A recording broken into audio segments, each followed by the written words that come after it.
ও বৌদি, কি হয়েছে বলো? আমি ফ্রিজের মিস্ত্রি। ওই তোমরা একটু আগে ফোন করেছিলে না ফ্রিজ ঠিক করার জন্য?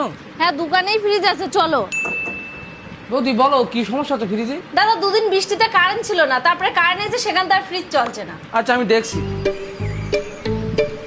বৌদি তোমার ফ্রিজের জল জমিতে এখান থেকে সব পুড়ে গেছে, এখন ঠিক করতে গেলে 1000 টাকা খরচ আছে। দাদা, একটু কম সম হবে না? বাড়িতে কেউ আসো? হ্যাঁ, কে? তুমি একটুক্ষণ আগে যে ফোন করেছিলে না যে ফ্রিজ খারাপ হয়ে গেছে, আমি তার জন্য এসেছি। হ্যাঁ, এই যে সেই ফ্রিজ, এসো দেখি যাও। কাকিমা, এটা জল জমে গেছে, এটা 500 টাকা খরচ করলে ঠিক হয়ে যাবে।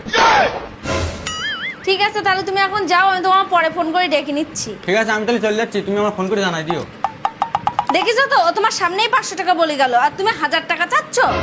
ঠিক আছে, তুমি আমার 1-2 টাকা কম দিই কেন? মাত্র 200 টাকা কম? ও তো তোমার সামনেই 500 টাকা বলে গেল। ঠিক আছে বৌদি, না তোমার না আমার, ও 500 টাকা বলে গেছে, 500 টাকায় দিই কেন? না না দাদা, আমি 500 টাকা দিতে পারবো না। তুমি প্রথমে এসো, তাই আমি তোমার দাঁড় করা রেখেছি। আমি 300 টাকা দেবো, তুমি ফ্রিজ ঠিক করলে করো, না তো তুমি যাও। ঠিক আছে বৌদি।